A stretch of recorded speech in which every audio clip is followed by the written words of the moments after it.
Thanks for watching the NCWLIFE channel. We're up here at Mission Ridge Ski and Board Resort and talking about skiing, but skiing fast. We've got Jack Mitchell, who is a member of the U.S. ski team for ski cross. Okay, first of all, Jack, tell us, what is ski cross? Ski cross is basically BMX, but on skis. There's big features, big jumps. It's kind of just head-to-head racing. Packs of 4, start at the start gate, first one down wins, basically. So yeah, that's a little different than your giant slalom or slalom where you're going against a clock. You're actually racing against guys side by side, right? Yep, makes it very adrenaline filling, that's for sure. So we got to back up the truck a little bit and talk about you and Mission Ridge, and how old were you when you first started skiing? I was 2.5 when my dad put me on skis. Been skiing at Mission for around 7 years now.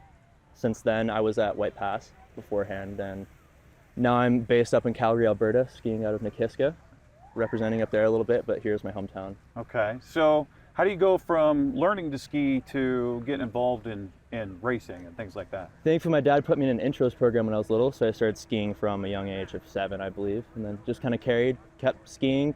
I skied semi-seriously here at Mission.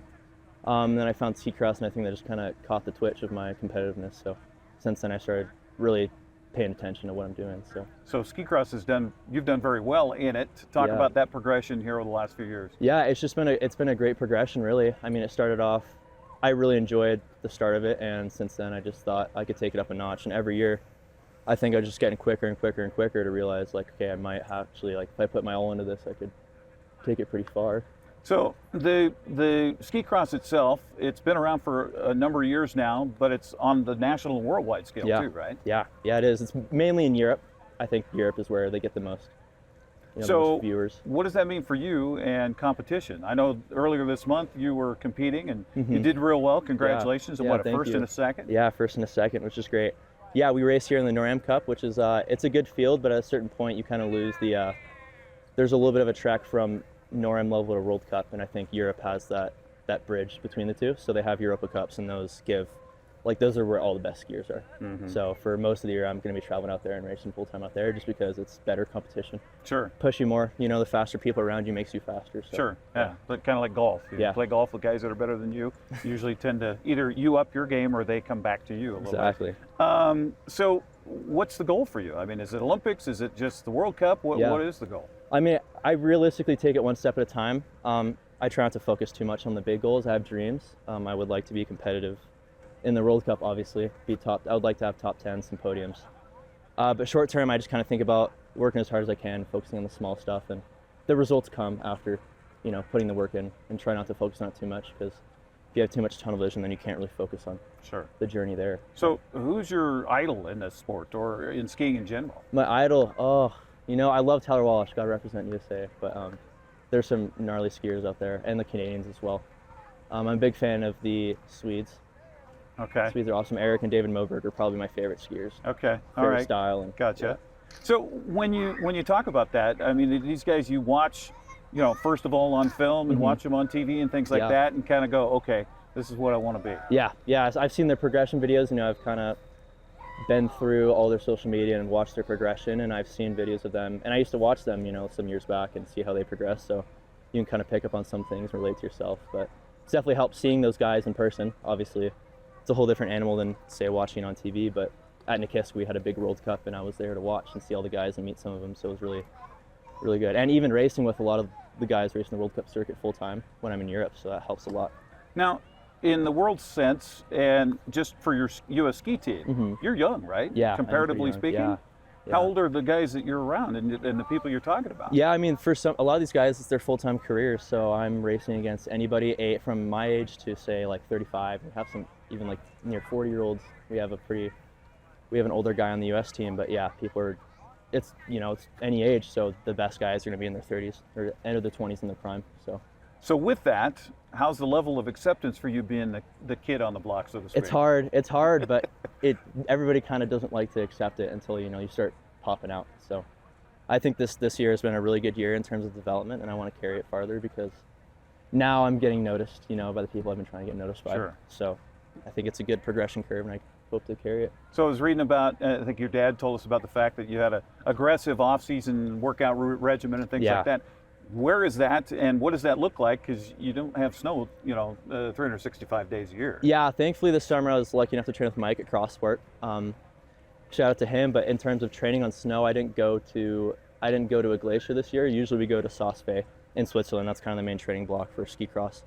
My team went out there this year, but I just didn't make it out because I wanted to, you know, work a little more and spend some more time in the gym because I thought that was just more beneficial for my situation. So as you look at your progression and where you are and to try to be the best of the best, so what does that mean for you and what are the things that you're working on? Right now it's more of like a refinement stage, but the main thing for me is putting on mass because I'm pretty light. I'm only like 180 pounds. A lot of the kids I'm racing against are like 200, 215. We got some 245ers in this circuit, and it's hard to keep up with those guys if it's a straight or like a flat course. But yeah, I have some good strengths, but need to work on gaining some weight, more strength. But that comes with age and time, kind of with everybody on the circuit. So that's a little bit different with ski cross as opposed to, you know, giant slalom, things like that, because I see that as being kind of, you want to be sleek, you want to be thin, you want to not have the air drag, but yeah, exactly. It doesn't matter so much for ski cross? No, not at all. Yeah, you'll see like, you know, David Moberg on the circuit. He's like my size. You know, he's one of the best technical skiers on the circuit, and you have guys like Reese Howden who are just huge. You know, there's so many different advantages and disadvantages. Like somebody with bigger weight might not be as good of a turner, but they carry more through the sections, and it's kind of a twin toss-up.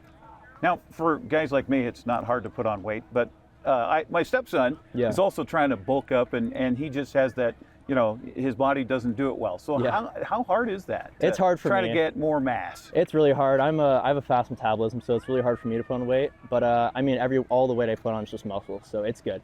But I think over the summer, definitely, even gaining, just not gaining so much the weight, but more gaining the strength, the power to weight ratio definitely makes a big difference, for sure, in the skiing. Just everything's more. So these guys in the World Cup trying to get you to drink more beer, that type of thing? Yeah, some of them do, but the beer doesn't really turn out for some of those guys. I have some teammates who are on the beer, but it just, you know, it's not what you necessarily want. Sure. Let's talk about Mission Ridge Ski Team real quick. And I mean, we got to represent there, right? Talk about that when you got involved with Mission Ridge Ski Team. How old were you and how did that progress? Because, you know, ski cross is probably not in their lexicon, right? Yeah, I started the transfer when I was 13, but I raced from 13 to around 17 is when I was here mainly, and love Van and Roger, the best coaches on the planet, and had a great time. I just don't think I was in a headspace to really take it super seriously. You know, I kind of always viewed it as, I didn't realize all the opportunities I had here. Kind of wish I would have hopped on those more. We had great training, great teammates, great team. Just, it wasn't really clicking with me, I guess. Sort of took ski cross to get me out of that headspace, take it really seriously and give it my all. So why not the traditional, you know, downhill sports that we've heard of, that we know about? Ski cross is just so much more fun. A lot of people don't like to admit it, but ski cross is just so fun. Like the big jumps, you know, you have so many features. It's just like you can use all of your body. Alpine's very strict movements, and it's the same thing, but ski cross is such a gamble, and it's such a, you can have so many different strengths against other people. It's like, you know, everybody has a different statistics chart of what their strengths and weaknesses are, and personalities come into play and making decisions. And so we'll show video of this. Yeah, it's crazy. I mean, it's nuts. It's so fun. It's you're bombing and your guys are weaving and diving and stuff. Crashes. I mean, lots injuries. of crashes. I mean, what's happened to you? What's the bad crash so far for you? I've been lucky. I'm a pretty good crasher. I'm pretty elusive, so thankfully I stay on my feet, and I know when my body's about to cut it, so I can kind of lay it back. But there's definitely been some gnarly crashes, especially in Europe. We have some huge courses over there, and they get hold of you, especially. Well, and that's something that, you know, if you've not skied before and you come up to Mission Ridge, aside from teaching you how to stay on your feet, they also teach you how to go down. Yeah. I mean, that's an important part of skiing. Yeah, exactly. Yeah. I think that's the biggest fear for people is falling. Of course, yeah. And that's why people defer from ski cross, because it is the most dangerous on snow sport, I would say. So what's next for you? I know there's that, you mentioned World Cup, you know, NORAM World Cup. Yeah. You going the World Cup way? Yeah, so I had the first 2 NORAMs of the year with a great start, and I'm running my first World Cup, thankfully, here in January at my home mountain in Nakiska. So I'll be making my first appearance and trying to qualify, and it should be good. I'm excited to get my feet dipped in and get the name out there with all the best people. So I know when we had the Olympics in Vancouver, there was a lot of people that came here to ski this kind of snow because it's similar to Whistler, I guess. Yeah. Talk about that on snow conditions and such. I mean, you're here skiing today. Yeah. Why are you here at Mission Ridge? Yeah, well, Mission Ridge obviously is the hometown, but the snow here is great. Usually for ski cross, we like to train on pretty hard packed snow, kind of similar to Alpine. Softer conditions, you know, if it's wet, it can be kind of a scare. We usually try to defer from situations like that just because that's where you run into more knee injuries and you dig tips in and have more crashes. But usually we don't like ice. Sometimes it's like complete ice pack, and that's where it gets scary as well. But nice, hard, firm snow makes for the best. So in college sports, we're hearing about the NILs these days. You have sponsorship as well, right? I do, yeah. Okay, we got to mention that while we got you here, right? Yeah, the biggest one is Kyle at KTS Development. Couldn't have done this without him. Huge support, and he's brought in so many people to help out. And our neighbors, Chuck and Nancy Borg, based on my grandparents, as long as Mission Ridge for keeping track of finances, and everybody's just come together to help make this possibility. Yeah, I mean, because it costs, right? I mean, it's not like somebody's floating a boat for you. You know, the ski team isn't like sending you to Europe and all that. Exactly, and obviously my dad is keeping track of all of it. I'm so thankful because none of this would be possible without him. But yeah, it's all come together quite nicely. We just got to push forward to make sure for the future, you know, as long as I keep doing this, we got to get the funds and keep track of finances a little bit better, just to keep on track. Okay, Jack Mitchell, what's an epic day of skiing for you? Epic day of skiing? Oh, anywhere in Europe, really. Anywhere in Europe, get up to the course. If I have a good race day, it's always best. But usually racing ski cross, I'm so stoked. Just all the movements, all the feelings, the adrenaline, it's just kind of unbeatable. Even now, like I have a bunch of friends who I love to go free skiing and stuff, but I don't think anybody understands the feeling you get in ski cross, really. It's the best thing on skis, hands down, in my opinion. Okay, one word to anybody that takes up skiing, or maybe you haven't been up to the ridge in a long time, and time to come back. You see what he's got on his head? That's the most important thing, right? Oh yeah, exactly. Yeah, helmet's important. You never want to be without it, especially on snow, because something can happen. You're not always in control. You can be in control as much as you want, but there's always somebody else to get in your way. So.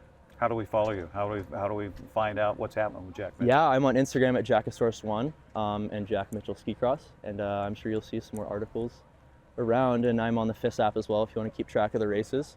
I'll be at Europa Cups and this upcoming World Cup as well. Well, best of luck to you, and thanks for representing the Valley so well. Yeah, of course. Love this Valley to death. Wouldn't want to be from anywhere else. So there you go. Jack Mitchell joining us here on the NCWLIFE channel.